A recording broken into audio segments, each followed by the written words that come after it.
What's up guys, thanks for joining the channel. In this video I'm going to compare the Google Pixel 5a 5G with the upcoming Google Pixel 6. Let's go ahead and get started. And I'd like to remind you guys, I'd really appreciate you if you subscribe to the channel. I'm trying to reach 1,000 subscribers. That's my goal right now. And without further ado, let's go ahead and get started. So right now, I really believe the Google Pixel 5a 5G is the best phone money could buy. And luckily, it comes in at a mid-range price of $450. When you throw in taxes, like here where I live in Illinois, in the Chicago area, it would be right around $500. Now, the Google Pixel 6, on the other hand, definitely sounds like it's going to be more expensive, especially with all the rumors that are going around. And it's going to be tough to beat the Pixel 5a 5G. What is it going to have that will definitely make it a better buy than the Pixel 5a 5G? I mean, I highly doubt it, but let's go ahead and take a closer look at both of these phones. So first off, obviously, is the price. The Pixel 5a 5G, $450, around $500 with taxes in some places. And you could even get it used now for around $400, starting at $400. So definitely you're getting a lot of value at the price department for the Pixel 5a 5G. So yeah, that's the best phone money could buy right now, in my opinion, an overall best phone that you could get, even beating out flagships.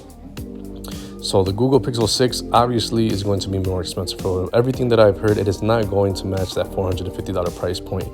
Even if it was $700 or $800, it's not going to be close to that $450 price point. These are the new Pixels going for just an overall better look, and they're going Pro. So yeah, I think the Pro is going to be $1,000, and this one's, the Pixel 6, going to be around, I don't know, maybe $700 or $800. That's not going to be a good price.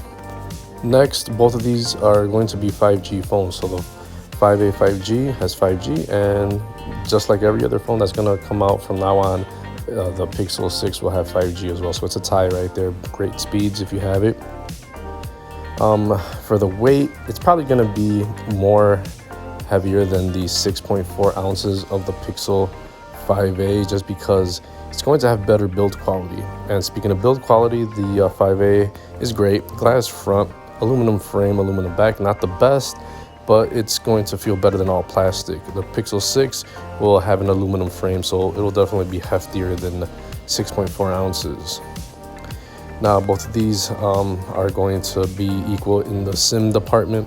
Both have a nano SIM and both will have an eSIM. That's something that's been standard on Pixel phones for a while, so there's going to be no difference there. eSIM, if you don't know, it's a, you got your nano SIM, but then you have eSIM, which lets you have two different services, two different phone numbers, two different data plans at the same time, use them simultaneously.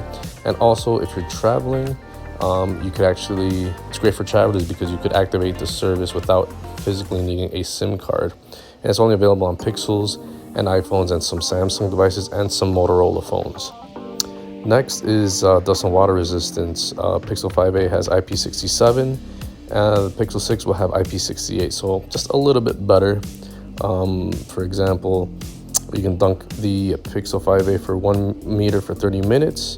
Pixel 6, 1.5 meters for 30 minutes, so just a little bit better. But price-wise, I don't think it's going to be worth the extra $200 at least. Now for the display, this is where you'll see a little bit of a difference here. Overall size, 6.3 inches on the 5a, 6.4 inches on the Pixel 6. Around the same screen to body ratio, 85% on the Pixel 5, 83% on the 6. But this is where it really differs. You got an OLED display on the 5a, which is good, 60 hertz though.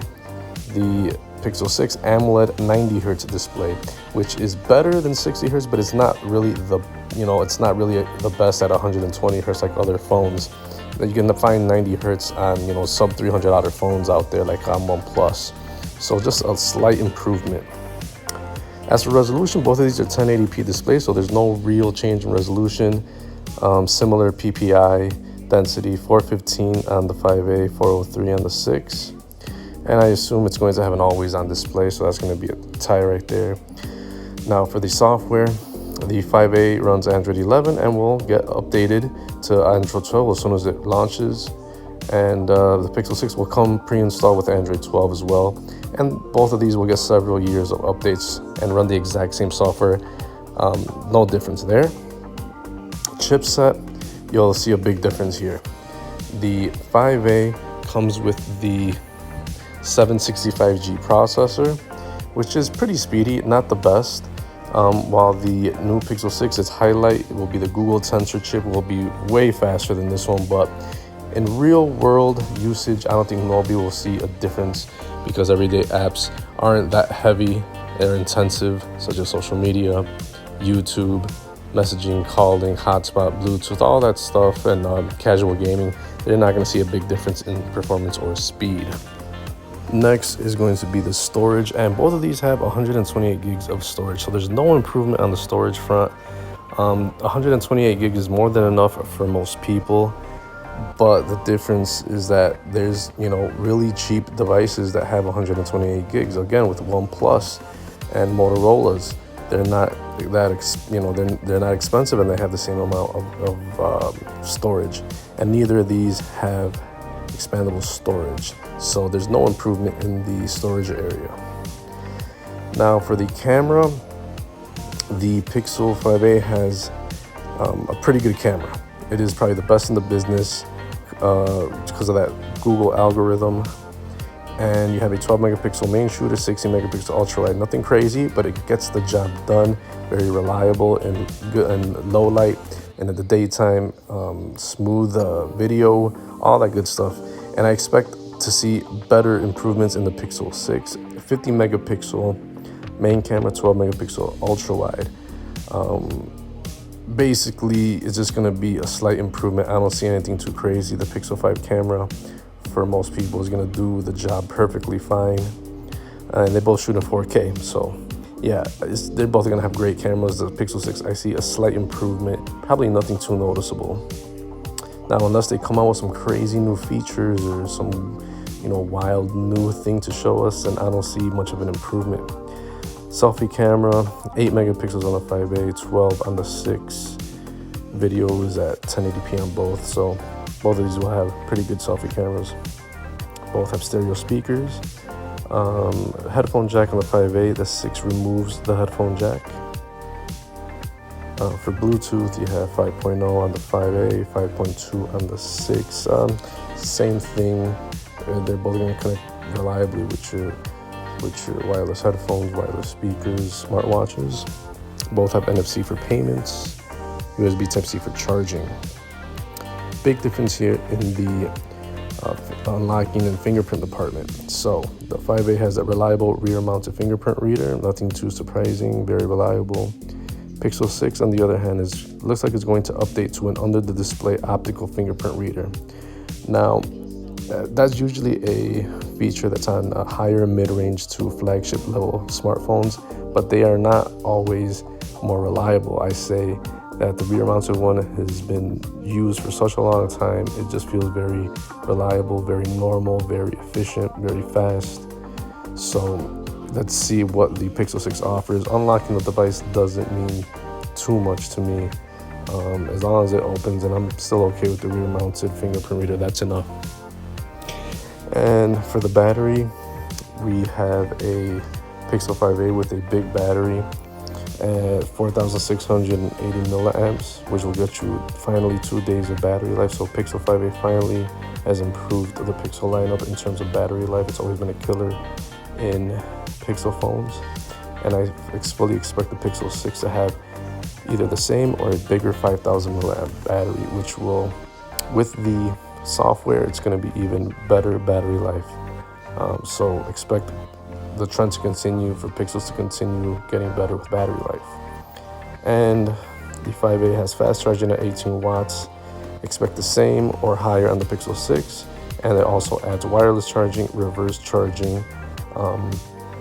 It's just going to have everything. I think finally the Pixel 6 will have everything that you need in the battery charging department and the battery size in general. So what's the verdict? I mean, it's going to be hard to improve on the 5a like dramatically, especially for the price. I think the price will be the key differentiator in this device. I mean, yes, you're gonna get a more flagship level Pixel 6, but just better build, just more tightly knit.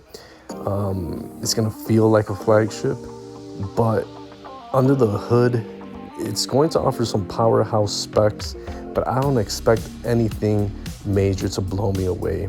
The only thing that will really blow my mind is if they offer some type of, if it's competitive, maybe around, I don't know, $600, and depending what else, they blow us away with, some type of features with the camera, something like they have to show off. They have to give us a wow factor. It improves in some areas, but it's things that the 5A already cleared up. There's almost no compromises on the 5A. The only thing I could probably see is maybe just, the Pixel 5A still has that cheapo kind of build quality. It's nowhere near the flagship. If you hold the Pixel 5A, it's not going to feel like a flagship. It's going to feel like a solid phone, but nothing like quality build in prior Nexus devices or in an iPhone. See, those are the type of things. I think the build quality department and the chip needs to significantly offer us, great speeds and some crazy performance. They have to wow us. So, and without the good price, I doubt it's going to improve that much over the 5A, but let's take a look.